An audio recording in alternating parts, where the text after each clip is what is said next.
This is episode 211, for those who keep count. And we are going to try out a newer, faster format for you guys. So I hope you like it. It's going to be new, so we may not be as fast, but we'll give it a shot. I'm your host, Drew. Above me are the lovely Miss Cece, and above her, the lovely Mr. Mouse. Say hi, guys. Hello, hello. Hi, everybody. What you guys been up to the this past month and a half? Well, you first, CC. I got sick and there was a dead rabbit. That's basically what happened for my Christmas. My Christmas was me being deathly ill with a dead rabbit. Just in the bathroom. That begs so much more required information. But I'm not going to give it to you, is the thing. That's all you're going to know about my Christmas, is that I was sick and there was a dead rabbit. And there was blue pea. Yes. Yeah, that's all you really need to know. It has all the makings of the greatest story ever. Mouse, I hope yours is just as equally cryptic. Yeah. No, not really. I did upgrade to Windows 10. So, I'm sorry, that's terribly cryptic. Did that? Well, I guess I downgraded. Oh my God, I'm hearing an echo. You're fine on our side. No, it's not that. Okay, so I changed over to Windows 10, and right now I'm using Edge. Oh God, this is incredibly disconcerting. So I'm using goddamn Edge, and I opened the window to I opened the window so I could actually see the show, and right now I hear it repeating in me. But I closed all of the windows. I closed all the windows, but I can hear myself, and it's incredibly disconcerting. Let me undo this. Do you have? If you have Twitch up, you might have sound on Twitch. I had Twitch and I closed it, but for some reason it is blaring in my ears. Hold on. There we go. Okay, it's done. God damn it. Windows 10. Okay, I have been using Edge for this show just to try and see how different it would be. It's the worst ever. Microsoft was wise enough to kill Internet Explorer, but Edge is no better. I have 8 tabs open, just 8 tabs open, and right now I'm running at 99% drive, 99% CPU, and about 92% memory. Usually when I have Chrome, I have like 20 tabs open, and I never get above 40%. So, fuck you, Microsoft, really. Indeed. Yeah. All right. And for my part, well, I was planning on streaming a bunch of JRPGs this year, but let's be honest, Book of Wise bored the crap out of me and killed all desire to do that. So, yeah, I only got 2 games into that, and I'm like, no, screw this entire marathon. This series sucks. Okay. Well, I mean, I was having a lot of amusement out of the first game when I was just fighting normal enemies. As soon as I got to a boss that requires agility, I'm like, screw this. I like to be able to level up to a point where I can just stand toe to toe with the boss. I can't do that. Oh, don't play Dark Souls. Well, no, screw Dark Souls. I have no skill with that one. That game will kill you. No. I love watching people play that, but that is not my game. So let's move on to our topics of for those who aren't familiar with the way we normally do this, we normally just kind of roll through and rant and don't rant and whatever for about 2 hours. We're going to try and break this down to about an hour with a bunch of news bites for about 30 minutes and then one single dead horse that we're going to kick.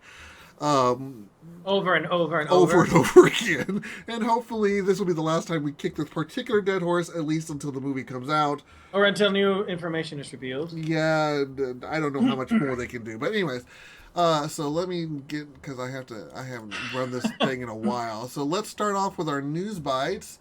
First up, Mouse. So, you guys remember how Warner Brothers was basically a gigantic piece of shit by basically shitting all over the PC gamers who bought Arkham Knight and basically screwing them over? Well, they have done it again. Now, if you bought Mortal Kombat X last year, you remember the game that launched was so bad, so virtually unplayable that many reviewers basically told people don't buy this game. Well, they have now decided to release what is called an online enhanced beta of the game, which is allegedly improved. However, guess who is excluded from this version? PC gamers. This is only coming out for the Xbox One and PS4, and they say that they're not going to fix the issues that are inherent in the PC version because they're too fucking busy working on DLC. Thanks, Warner Brothers. Yeah, Thank you, there's, Warner there's We Warner know you Brothers. The contempt for PC just continues on and on. I mean, Well, they're congrats- contempt for their consumer base. Well, Yeah, there's like they have now surpassed Electronic Arts in how just how terrible practices. Which And is that is a terrifying. feat. They're like right up to here with Konami right now. It's like, congratulations, and keep ruining the DC universe for us too. Thank you. All right, next up, Tides of Numenera. This is coming from In Exile Entertainment. This was a Kickstarter project, and We both kickstarted it. in fair disclosure, Mouse and I did both Kickstarter it. This had about 74,405 backers back when it was successfully funded at 4.188 million, a whole lot of money. A shit ton of money. Shit ton of money. It is finally producing some fruit. It has gone on to early access on Steam.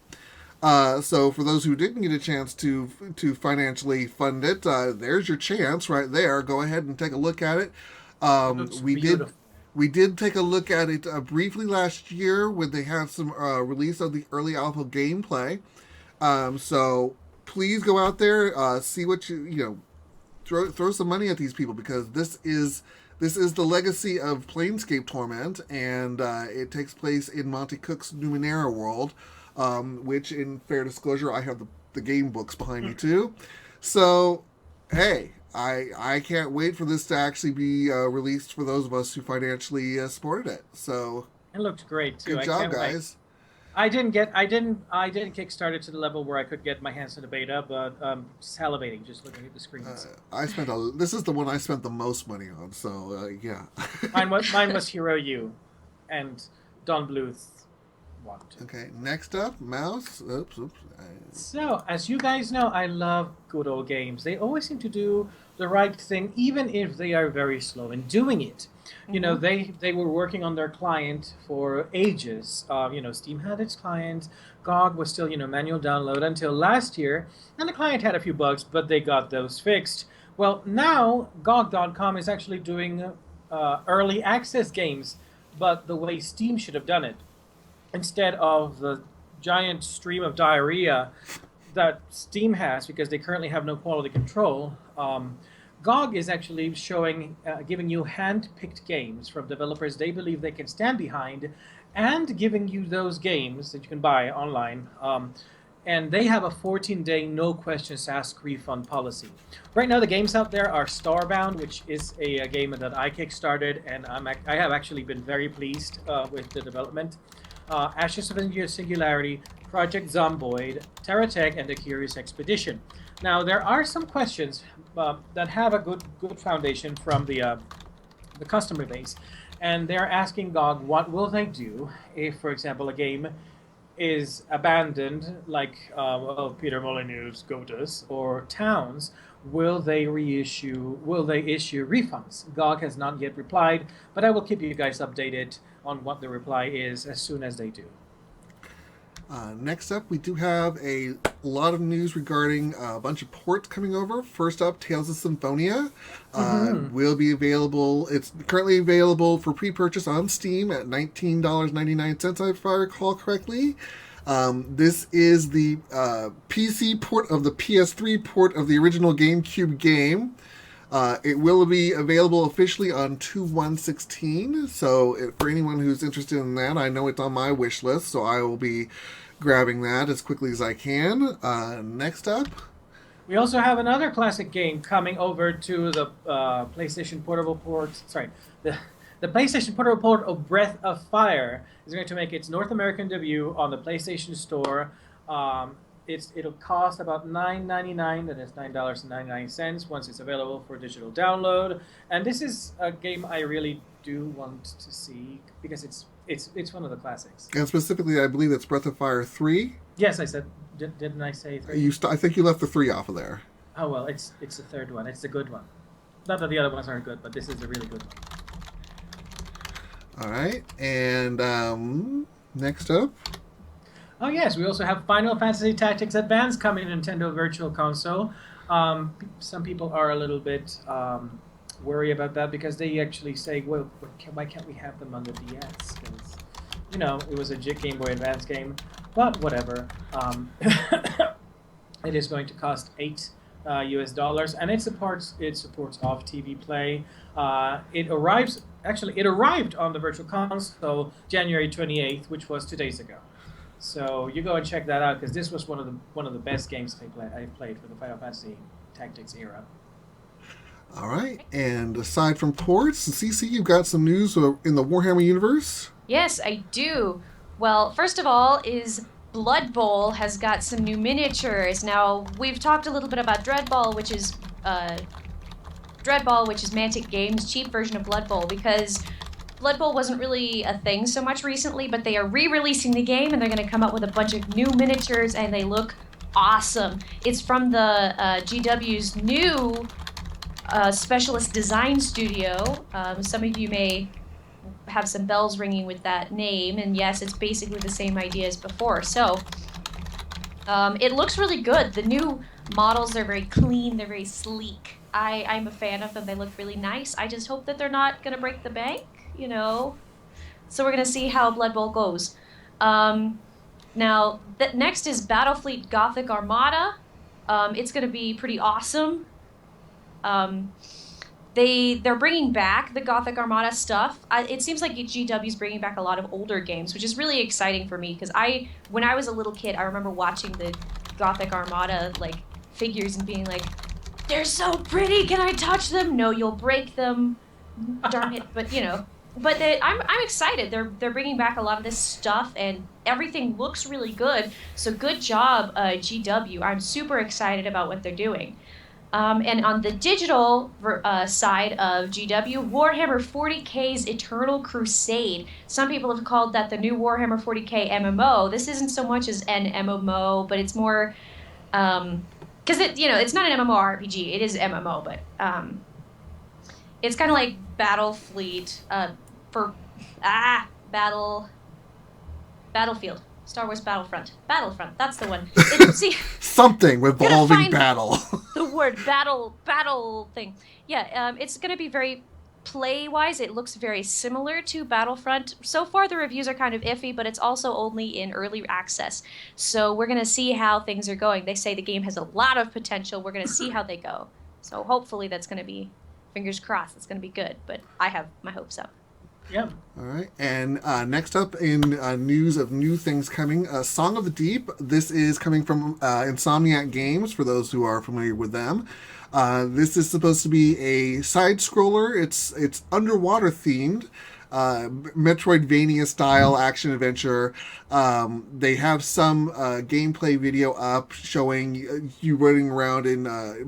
there are points where you're actually out of the sub, but there's a point where you're in the sub, so that's kind of harkens back to, I think, the old arcade days where you fly around in spaceships blowing things up, but here you actually have to be inside of things that are falling, and you have the underwater dynamic, and this is basically the quest of a young girl to find her missing father.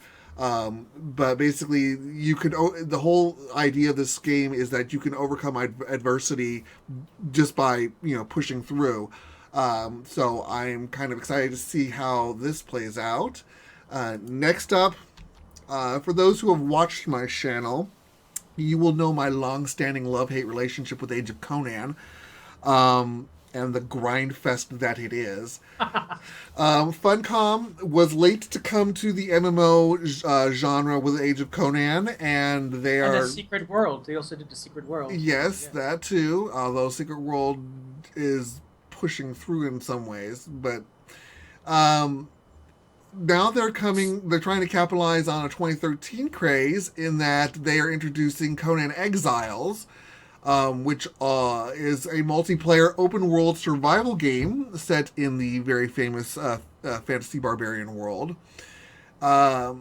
They're hoping that since they don't have to compete with things like World of Warcraft, which is clearly the giant of the MMO universe, that they have a bit more of a opportunity in this particular realm, since they're dealing with games like DayZ, Rust, Ark, etc., and there doesn't seem to be any current dominant game. They all just sort of jockey for position. So this should be coming out to early access in 2016, in summer of 2016. So we'll see how it goes. Next up, Mouse. Now another news. Praise be, because one of my great time wishes has just been answered. You guys saw the Transformers game by Platinum last year, which was released and was absolutely awesome. Well, they are making now a Teenage Mutant Ninja Turtles game. Actually, no, they have already made it. It's being finished now, and it's going to be launched in the summer, and it's going to be for PC, PlayStation 3, PlayStation 4, Xbox 360, and Xbox One. They're basically releasing it for everything that will run it, and it looks fucking cool. The design for the characters are clearly taking inspiration a little bit from the Michael Bay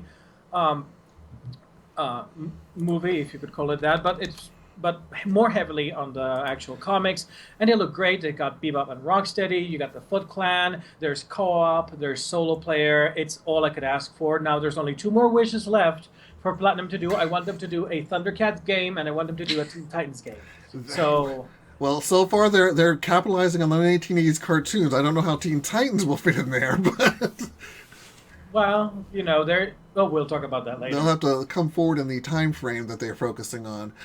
All right. The Titans were big in the 80s. Well, yes, but they were in a outselling cartoon. the X-Men, remember? Oh, yeah. Well. Okay. Next up, Right, we're on to our controversy section of the games.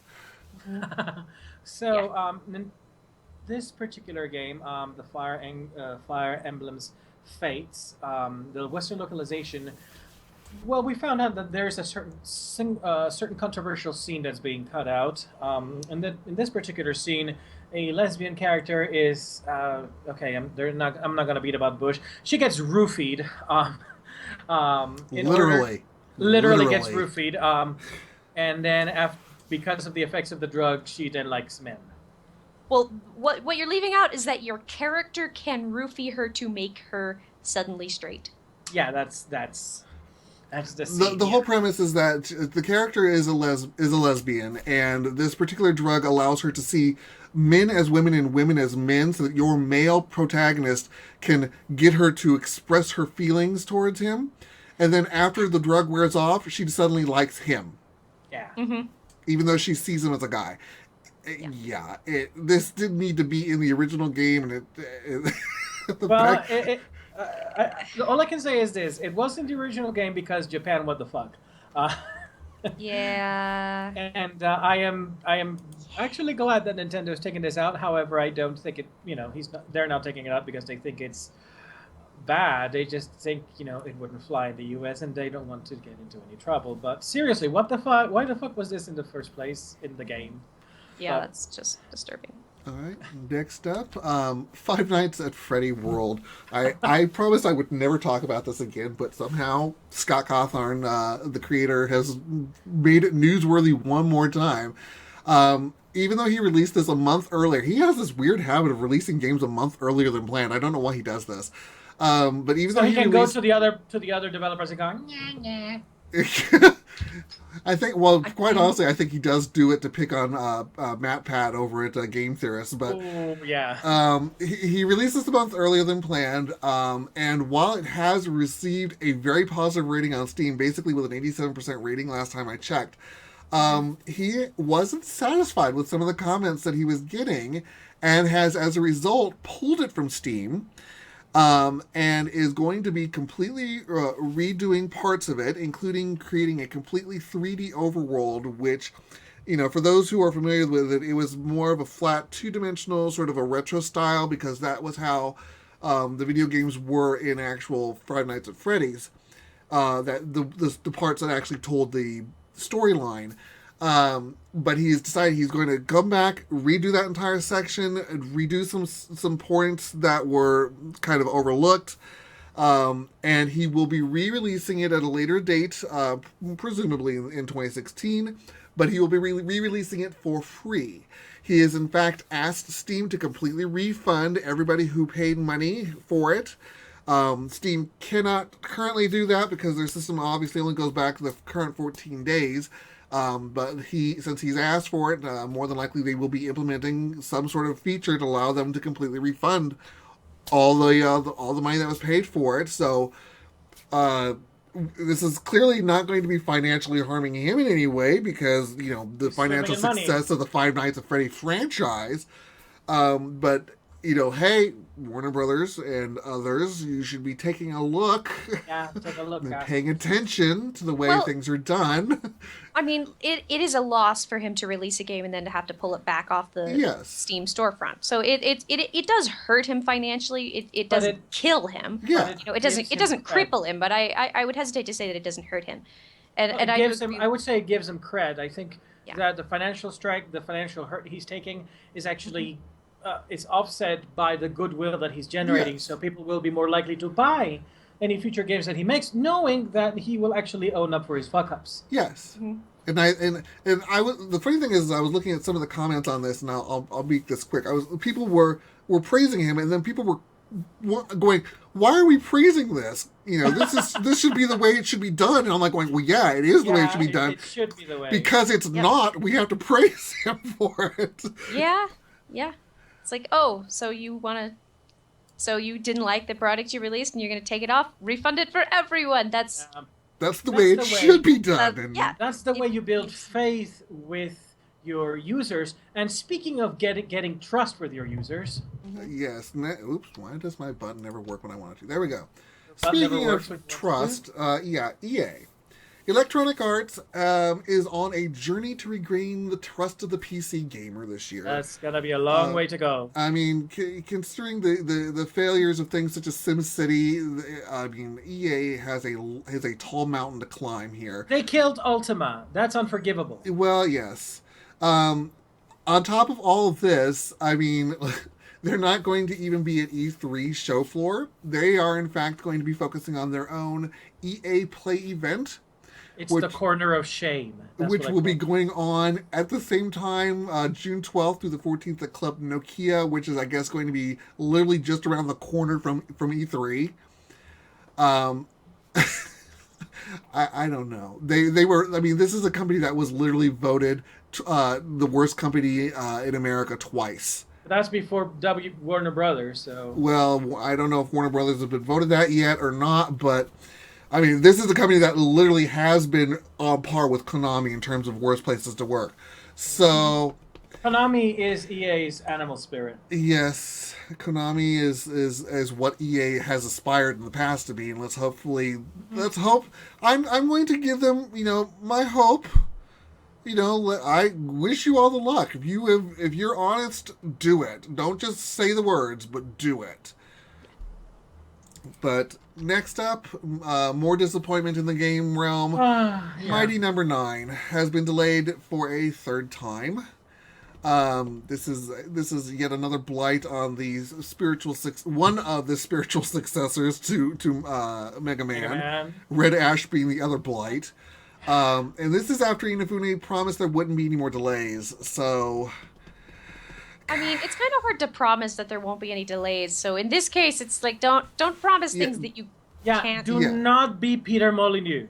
Please don't. Just produce a game and get on with it. Well, I would rather have a game be delayed and have a good product than.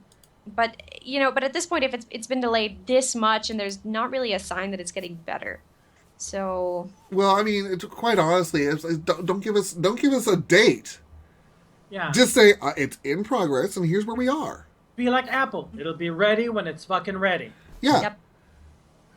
Like Mix is saying in the chat, it's really giving crowdfunding a bad name. I hate to tell you, Mix, there are others that have given crowdfunding a worse name lately. Like That's true. Fury. We're going to talk about Beast Fury next week, because I got stuff to say about that shit. Yeah. We'll see. But keeping on track, let's move over from games to print media. And More first up, disappointment.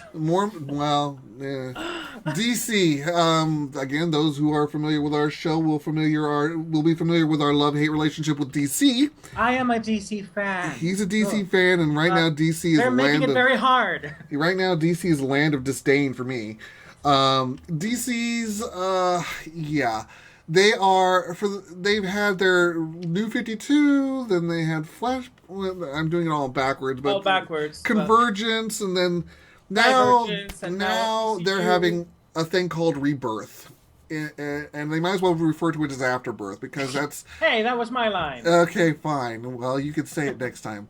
But I guess sometime later in 2016, they are going to be relaunching the entire DC universe again.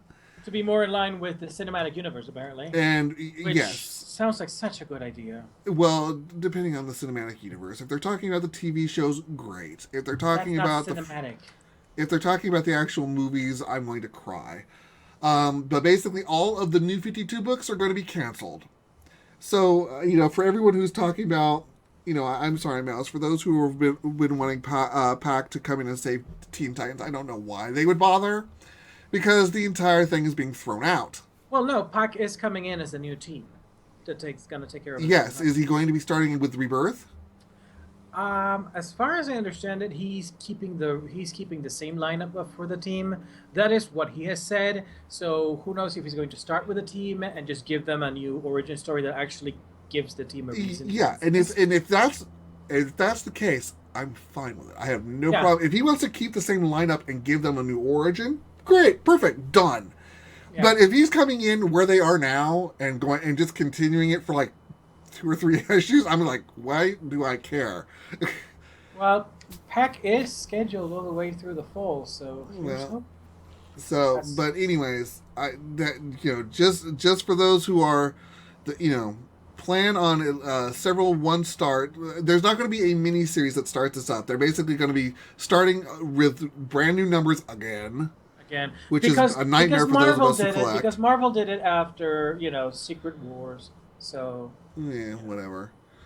But aside from that particular thing, DC's doing some other stuff, Mouse. Well, here's an interesting thing. Starting this summer, DC is going to feature some Hanna-Barbera intellectual properties in a way that we haven't really seen them before. I'm going to give DDO the benefit of the doubt, although I don't know why I even do.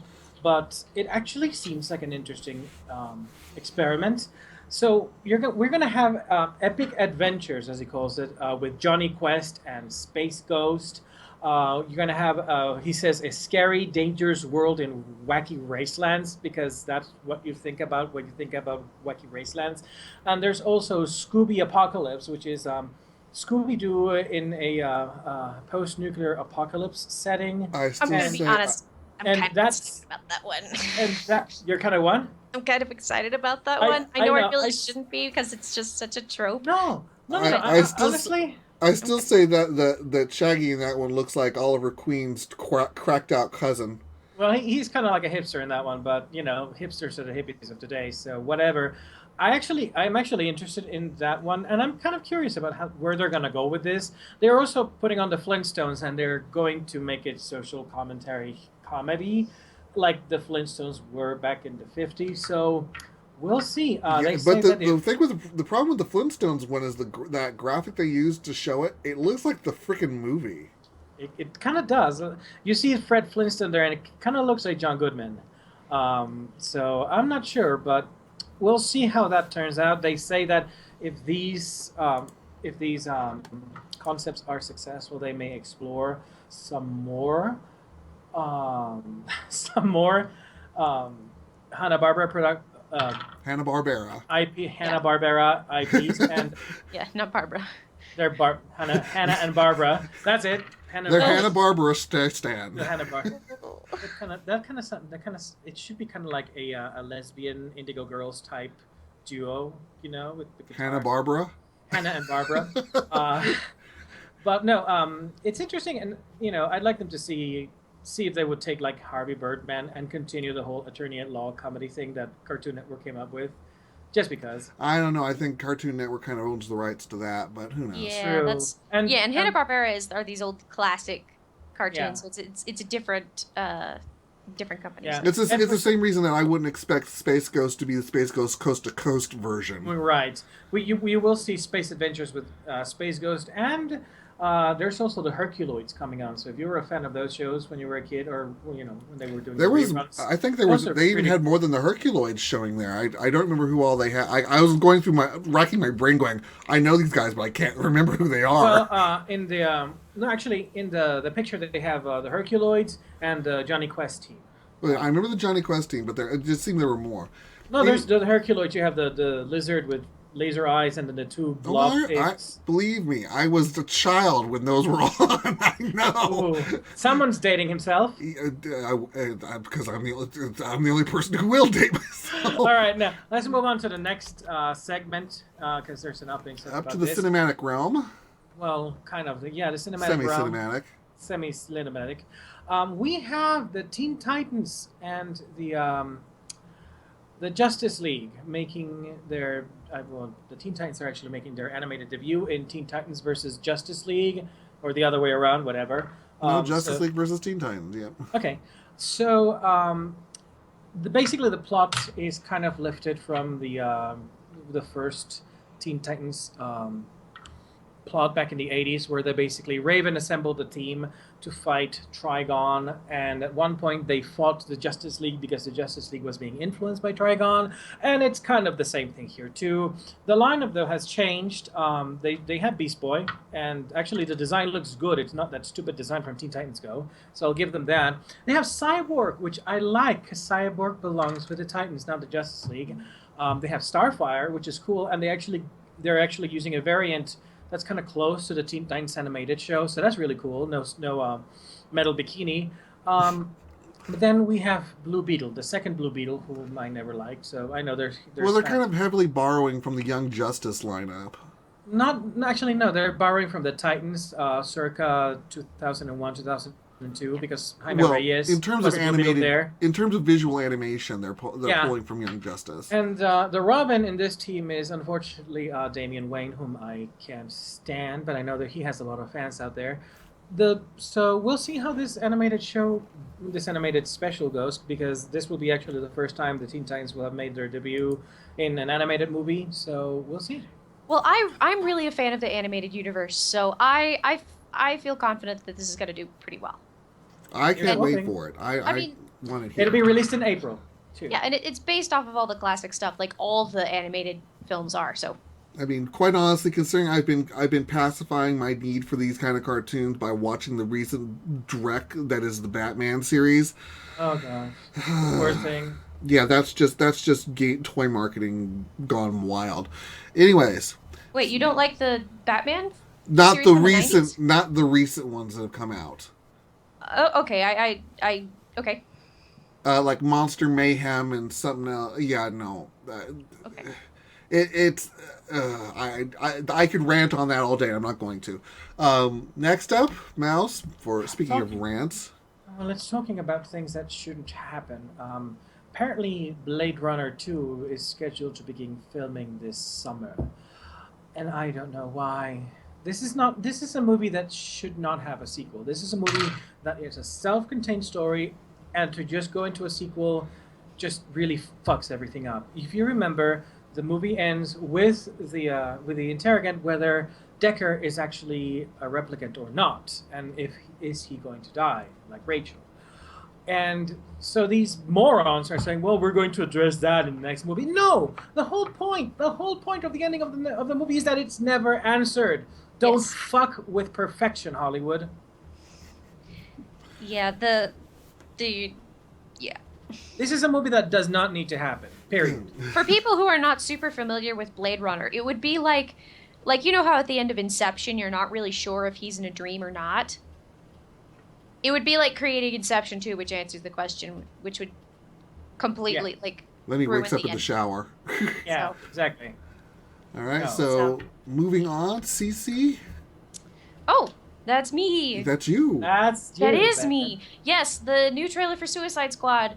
You know, I've been trying really hard not to just jump on the boat of people who are immediately rejecting Suicide Squad because of any number of reasons, like entirely too many people in the cast and really strange. Oh, and anyway, the new one, they've shown a little bit more of the plot, and I appreciate that they're not going as grim, dark, serious, gritty, because Suicide Squad has to have a kind of dark humor, and it seems like they're actually trying to go, oh yeah, we need to add dark humor to Suicide Squad because it's Suicide Squad.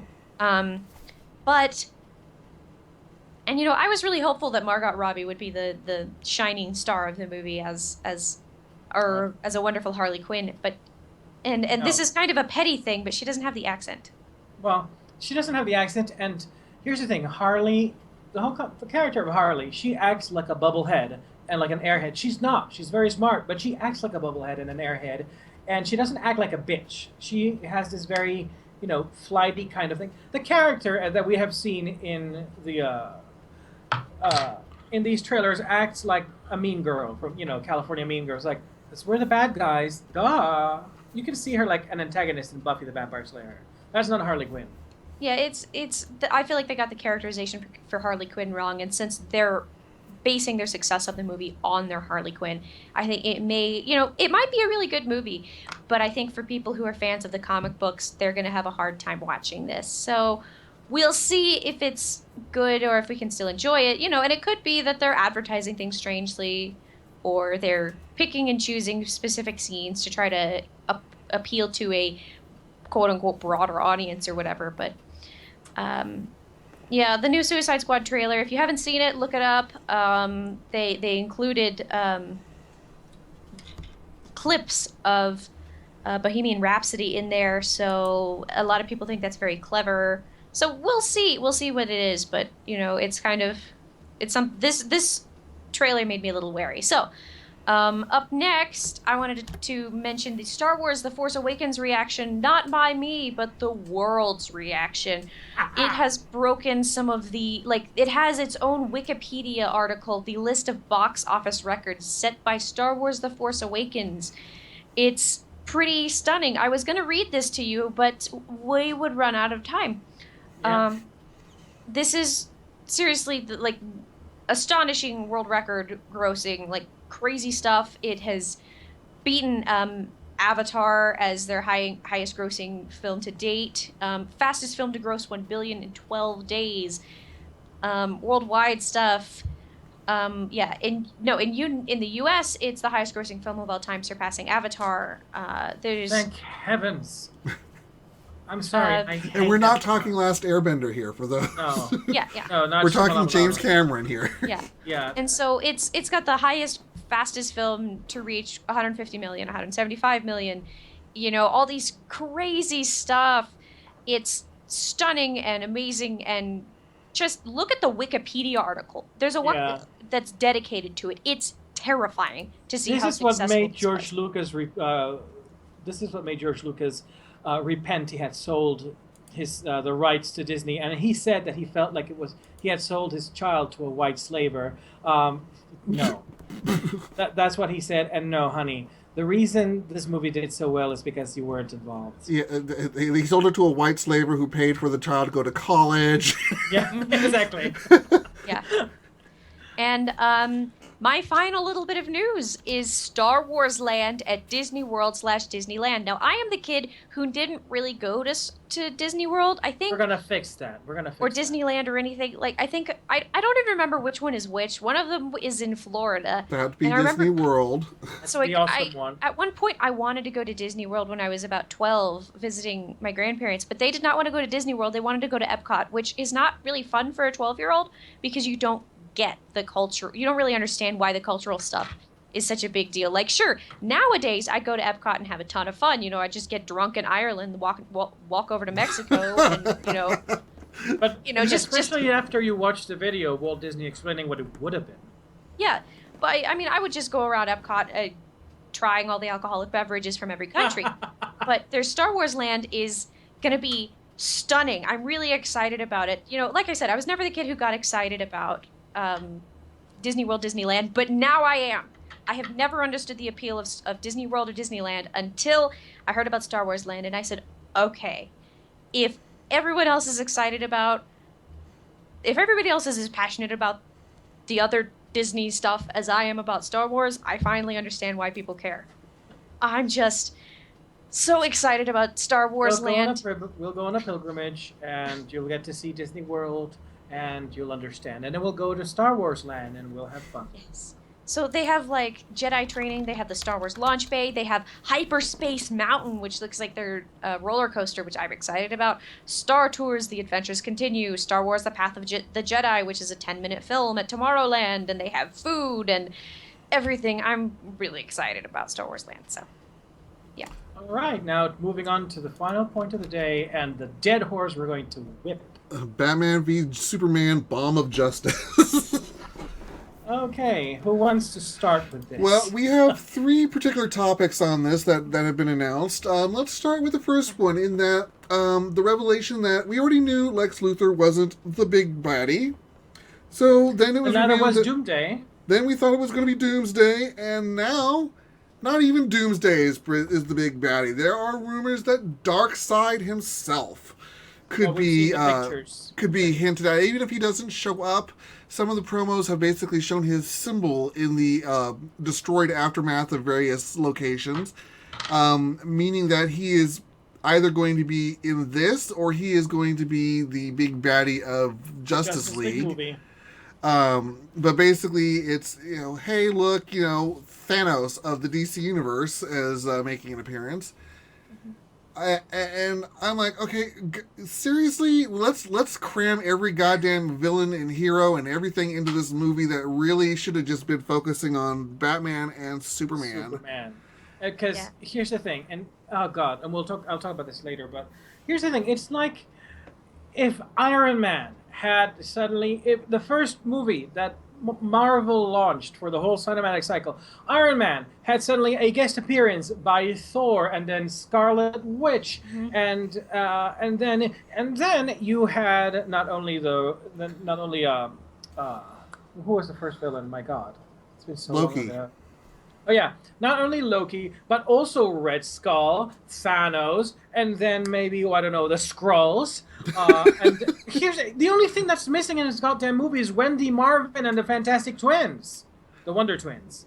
Well, I mean, this would be comparable to the Marvel Universe starting off with Civil War. Pretty much. Yeah. This is really bad pacing and storytelling.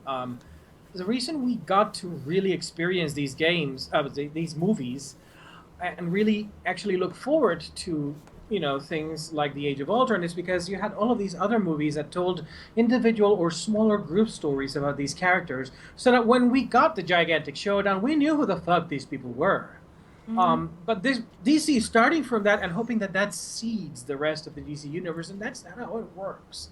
And what pisses me off more is that we have Wonder Woman in this movie, and that this is her cinematic debut, because of the next revelation. I don't know if you want to move on to that yet or not. Let's. I mean, the next bit of news that I was actually going to skip to the Batman one because it seemed to make more sense now. But I screwed up your order because of my segue. That's okay. I don't care. But let's talk. We'll talk Wonder Woman. Yeah. The problem here is that, and I can make the segue work both ways. We are going into this going, okay, we know Superman cinematically because we have his story, his stuff already in the background. However, we do not know any other characters in the cinematic universe. We have to rely on our knowledge based on the comic universe. And the problem is that, well, quite frankly, both of them are wrong. Yeah. Let's start off with Wonder Woman, who in the comic universe, we have this valiant, headstrong, quite honestly, woman who is out there to save man's world because she feels that it is her duty. It is her. She is there to guide, to inspire, to provide hope. And whereas Superman is strength, she is hope and compassion. And as Mouse has recounted in the past, basically the character description is she comes at every enemy, with an open hand. Yeah. And, basically force is her last resort.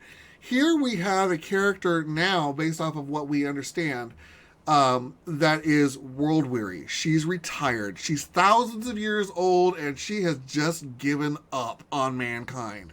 Yes. That is so counter. This is the problem. This actually ruins the Wonder Woman movie that is supposed to come out a year after that. And here's the thing. It sort of makes me sad because the director of that movie has talked at length about, how Wonder Woman is a compassionate, loving character, how she has so much hope. She seems like she gets who Wonder Woman is. But here we have this asshole, Zack Snyder, basically includes her in the film. And she's painted as this world-weary, she's retired, she has given up on man. So forget about watching the Wonder Woman movie, because basically all of that happens in the movie, the inspiring story of Diana coming to man's world and becoming the champion of hope, etc. That goes to shit. She gives up. And the only reason she ever comes back is because of Batman and Superman. So once again, Wonder Woman is the third wheel in this Batman-Superman sex love fest that DC has. And she's just a little satellite that orbits around them. So fuck you, Snyder, and fuck you, Warner Brothers. And on top of that, let's just go ahead and throw the third topic in here. Batman is a killer. Okay, now it's not been officially confirmed, but it's been strongly hinted at that this particular Batman has perhaps crossed the line. Yeah, he's more than a vigilante. He has become not only a cop, but jury and executioner. Yeah. And at which point you're like, okay, so what separates him from the bad guys, aside from the fact that he's preying on the bad guys versus preying... Because now there is no moral distinction for Batman. Well, here's the thing. Now, in the original Batman comics, he did kill people. The Comics Code got rid of that, and they also kind of got rid of that because the Joker was a really good villain, and they wanted to keep him around, and Batman killing all of his villains kind of made it so that you had to come up with a really good villain for every plot, and that would give you shit ton of burnout. So here's the thing. People make the argument, well, Batman in the original comics, yeah, sure, whatever, but the Batman we have known since the Comic Codes all the way up to now, because of the comic codes, he was forced to adopt this code. Sure, whatever, it was a forced thing. But the way the writers have made him evolve, that is who Batman is now. So if Snyder wants to be the hipster and go, well, I knew Batman before he was the code, whatever. But that's not the Batman 90% of people know. And let's be honest, you don't get to mix and match like that. You don't get to do that and say, well, okay, then why isn't Wonder Woman this fetishist thing who gets bound up and is, and meanwhile Superman doesn't snap necks. I don't recall him ever doing that We're going to talk about the fetishist thing as when Wonder Woman Earth 1 comes out, so look out for that. But go ahead. Well, they're clearly basing this Batman off of Batman's The Dark Knight Returns. And at the end of that, it's implied that he, in fact, kills the Joker. But that's a huge comic-long, the whole story arc, the whole time he is struggling with this. Because it's at this point, I may have to kill this guy. And he fights with himself about it. He has a lot of trouble coming to terms with it. And so it's kind of strange to have it based off of that particular, very clearly based off of that particular incarnation of Batman, and then have him have no problems with killing someone. And this is that's really the driving plot line. It's not Batman coming back. It's not even Batman fighting the Joker. It's Batman deciding whether or not he can kill the Joker. I mean, quite honestly, it's like I said when we first started discussing this way back in the day. When this literally was the beginning of 1001 Reasons to Hate this movie. I basically said it was Dark Knight Returns undeserved. Yeah. Because they basically are capitalizing on something with a presumed history and not showing the history, so it's completely undeserved. It's very lazy. I mean, if you wanted to do this, you needed to have a Batman story showing the angst and the thing and the drive to make him go executioner first. Then the Superman must stop him, but Batman must stop Superman because. Okay. But you've basically skipped to the chase. You're like, oh, we don't need character development. Plot. Yeah. It's very strange. That and the inclusion of all these, and this is kind of skipping over, but the inclusion of all these characters, especially since they're hinting that they're also adding Darkseid. The plot is getting buried underneath trying to show all these characters. It's going to be a really, really strange movie to watch, because if you're not familiar with the characters, imagine somebody who does not know who Superman is. Walking into that movie, they're going to be totally lost. They're going to say, okay, I saw Man of Steel. That's what they know.